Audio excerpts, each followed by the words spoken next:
Hello, welcome to my channel. ഇന്ന് നമ്മൾ ഉണ്ടാക്കാൻ പോകുന്നത് നമ്മുടെ സ്കിന്നിനും ഹെയറിനും ഒരുപോലെ ബെനിഫിഷ്യലായിട്ടുള്ള ഒരു നെല്ലിക്ക ലേഹ്യമാണ്. നമുക്കതെങ്ങനെ ഉണ്ടാക്കുന്നത് കണ്ടാലോ. ആദ്യമായിട്ട് വേണ്ടത് നെല്ലിക്കയാണ്. ഞാനിവിടെ 1/2 കിലോ നെല്ലിക്ക വേവിച്ച് വെച്ചിരിക്കുന്നതാണ്. കുക്കറിലിട്ട് ഒരു 5 വിസിലടുപ്പിച്ച്. പിന്നെ വേണ്ടത് ഈന്തപ്പഴമാണ്. ഒരു 30 ഈന്തപ്പഴം എടുത്തിട്ടുണ്ട്. നല്ല ബ്രാൻഡൊക്കെ നോക്കി എടുക്കുക. പിന്നെ വേണ്ടത് ഉണക്കമുന്തിരിയാണ്. കറുത്ത നിറത്തിലുള്ള ഉണക്കമുന്തിരി. പായസത്തിലിടുന്ന എടുക്കാൻ നിൽക്കല്ലേ. കുരു ഉള്ളതോ ഇല്ലാത്തതോ എങ്ങനെയാണെങ്കിലും കുഴപ്പമില്ല. അത് നന്നായിട്ട് കഴുകി വൃത്തിയാക്കി എടുക്കാൻ വേണ്ടിയിട്ടൂടെ ശ്രദ്ധിക്കുക കേട്ടോ. പിന്നെ വേണ്ടത്, നമ്മൾ കുക്കറിൽ നെല്ലിക്ക വേവിച്ചപ്പോൾ ഞാൻ 1 ഗ്ലാസ് വെള്ളം ചേർത്തിരുന്നു. അപ്പോൾ ആ നെല്ലിക്കയുടെ സത്തിറങ്ങിയ ആ ഒരു വെള്ളമാണത്. അതും കൂടി എടുത്ത് മാറ്റി വയ്ക്കുക.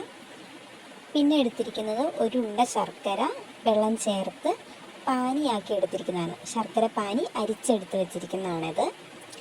ഇനി ഞാൻ അതിൻ്റെ കൂടെ ഒരു 100 ml ഇത് നെയ്യുടെ ബോട്ടിലാണ്. അതിനകത്തൊരു പകുതിയേ ഉള്ളൂ. നമുക്ക് ലേഹ്യം ഉണ്ടാക്കാൻ വേണ്ടിയിട്ട് അത് മതിയാവും. അടുത്ത ഇൻഗ്രീഡിയൻറ്റ് വളരെ ഓപ്ഷണലാണ്. ഞാൻ ഫ്ലേവറിന് വേണ്ടിയിട്ടൊരു പൗഡർ ഉണ്ടാക്കിയതാണ്. നമുക്കതെങ്ങനെ ഉണ്ടാക്കുന്നതെന്ന് കണ്ടിട്ട് വരാം. ഇത് നിർബന്ധമൊന്നുമില്ല, വേണമെങ്കിൽ ഉണ്ടാക്കിയാൽ മതി. 1 സ്പൂൺ നല്ല ജീരകവും പെരിഞ്ജീരകവും, കുറച്ച് ഏലക്ക, പിന്നെ ജാതിയുടെ ബത്തിരിയാണ്, ചുമന്ന നിറത്തിലുള്ള പുറത്തെ തോടില്ലേ അത്, പിന്നെ ഗ്രാമ്പു, സ്റ്റാർ, 2 ചെറിയ പീസ് കറുവപ്പട്ട. ഇത്രയും മതി. ഇതെല്ലാം കൂടെ നമ്മളൊന്ന് ഡ്രൈ റോസ്റ്റ് ചെയ്തെടുക്കുക. പൊടിക്കുമ്പോൾ എളുപ്പത്തിന് വേണ്ടിയിട്ടാണ്. ഇത് പൊടിച്ച് പൗഡറാക്കി വെച്ചിരിക്കുന്നതാണ് ഇത്. അത് ഇടയ്ക്ക് നമുക്ക് ഉണ്ടാക്കുന്ന ഇടയിൽ ചേർത്താൽ നല്ല ഫ്ലേവർ ഉണ്ടാവും ലേഹ്യത്തിന്. ഇനി അടികട്ടിയുള്ള ഒരു ഉരുളി എടുക്കുക. അതിലേക്ക് നമ്മുടെ നെല്ലിക്ക കുരു കളഞ്ഞിട്ട് വെള്ളമൊന്നും ചേർക്കാതെ അരച്ചാൽ മതി. വെന്തിരിക്കുന്നതായതുകൊണ്ട് വെള്ളം ചേർക്കാതെ അരിഞ്ഞ് കിട്ടും. അതും ഈന്തപ്പഴവും കറുത്ത മുന്തിരിയും കൂടെ, ഈന്തപ്പഴത്തിൻ്റെ കുരു കളയാൻ പ്രത്യേകം ശ്രദ്ധിക്കണം. അത് രണ്ടും കൂടെ നമ്മൾ നെല്ലിക്ക വേവിച്ച വെള്ളത്തിൽ അരച്ചെടുത്ത് പിന്നെ ആ ശർക്കരപ്പാനിയും കൂടെ ചേർത്ത് നന്നായിട്ടൊന്ന് ഇളക്കി കൊടുക്കുകയാണ്. പിന്നെ ഞാൻ 1 സ്പൂണോളം നെയ്യ് കൂടെ ചേർത്തിട്ടാണ് ഗ്യാസ് ഓൺ ചെയ്തത്. പിന്നെ ഞാൻ എൻ്റെ കയ്യിൽ ഒരു തുണി കെട്ടി വെച്ചതാണ്. കാരണം ഇത് വെള്ളം വറ്റി തുടങ്ങുമ്പോൾ ഈ ലേഹ്യം ഇരുന്ന് പൊട്ടാൻ വേണ്ടി തുടങ്ങും. അപ്പോൾ നമ്മുടെ കയ്യിൽ തെറിക്കാനുള്ള സാധ്യതയുണ്ട്. കണ്ടോ, പൊട്ടുന്ന കണ്ടോ. അപ്പോൾ അത് തെറിക്കാതിരിക്കാൻ വേണ്ടിയിട്ട് ഞാൻ കയ്യിൽ ഒരു പ്രൊട്ടക്ഷൻ വേണ്ടിയിട്ട് ഒരു തുണി കെട്ടിയെന്നേ ഉള്ളൂ. നിങ്ങൾ കുറച്ച് നീളമുള്ള തവി എടുത്താലും മതിയാവും. ഇനി നന്നായിട്ട് ഇളക്കി കൊടുക്കുക. ഉടനെ എങ്ങും ഇവിടുന്ന് പോകാൻ പറ്റില്ല. കൈ വിടാതെ കുറേ നേരം എടുക്കും. എനിക്കിത് 1/2 കിലോ വേവാൻ വേണ്ടിയിട്ട് ആയി വരാൻ വേണ്ടിയിട്ട് ഒരു 40 മിനിറ്റോളം എടുത്തു. കണ്ടോ, നമ്മൾ കൈ ഇടതടവില്ലാതെ ഇങ്ങനെ ഇളക്കി കൊടുത്തുകൊണ്ടേ ഇരിക്കണം. ആ വെള്ളം മുഴുവൻ വറ്റി ലേഹ്യത്തിൻ്റെ പരുവത്തിലേക്ക് ആവണം.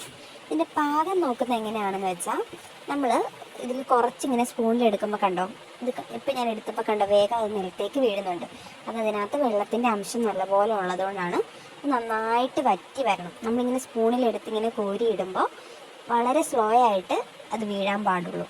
ഇനി ഞാൻ ആ പൊടിക്കൂട്ട് 1 സ്പൂൺ കൂടി ചേർത്തു. അപ്പോൾ അതൊന്നുകൂടെ വറ്റിയിട്ടുണ്ട്. കണ്ടോ, അത് വീഴുന്നത് കുറച്ച് സ്ലോ ആയിട്ടുണ്ട്. ഇത്രയൊന്നും പോരാ. ഇതിപ്പോൾ 80% ആയിട്ടുള്ളൂ. ഇനിയും നമ്മൾ നന്നായിട്ട് ഇളക്കി കൊടുത്ത് ഇത് വറ്റിച്ചെടുക്കണം. കുറച്ച് നേരം കൂടെ കഴിഞ്ഞ് ഞാൻ നോക്കുമ്പോൾ അത് നിലത്തേക്ക് വീഴാത്തൊരവസ്ഥ വരും. അതാണ് കറക്റ്റ് പറഞ്ഞാൽ ഇതിൻ്റെ പരുവം. കണ്ടോ, ഇതിപ്പോൾ ഭയങ്കര സ്ലോ ആയിട്ടാണ് വീഴുന്നത്. നമ്മൾ ലേഹ്യമൊക്കെ ആകുമ്പോൾ കുറേ നാൾ സ്റ്റോർ ചെയ്ത് വെക്കണ്ടല്ലേ. അതുകൊണ്ട് നമ്മൾ നന്നായിട്ട് വെള്ളം വറ്റിച്ചെടുക്കണം. ഈ അവസ്ഥ വരുമ്പോൾ കണ്ടോ നിലത്തേക്ക് വീഴുന്നില്ല. അപ്പോൾ അതാണ് അതിൻ്റെ പരുവം. അതല്ലാന്നുണ്ടെങ്കിൽ നമ്മൾ സ്പൂൺ വെച്ചിട്ട് ഇങ്ങനെ ഒന്ന് നീക്കി നോക്കുമ്പോൾ ഇത് ഈ ഉരുളിയിൽ നിന്ന് വിട്ട് വരുന്നതായിട്ട് കാണാൻ വേണ്ടിയിട്ട് പറ്റും. ആ പരുവത്തിൽ നമ്മൾ ഓഫ് ചെയ്യുക. തണുത്ത ശേഷം ഒരു ഗ്ലാസ് ജാറിലേക്ക് മാറ്റി നമുക്ക് 2 മാസത്തോളം ഇത് സൂക്ഷിക്കാം. ഞാൻ ഫ്രിഡ്ജിൽ വെച്ചിട്ടാണ് സൂക്ഷിക്കാറ്. നമ്മുടെ ഹെയറിനും സ്കിന്നിനും വളരെ നല്ലതാണ്. രാത്രി ആഹാരത്തിന് ശേഷം 1 സ്പൂൺ വെച്ച് നമുക്ക് കഴിക്കാം.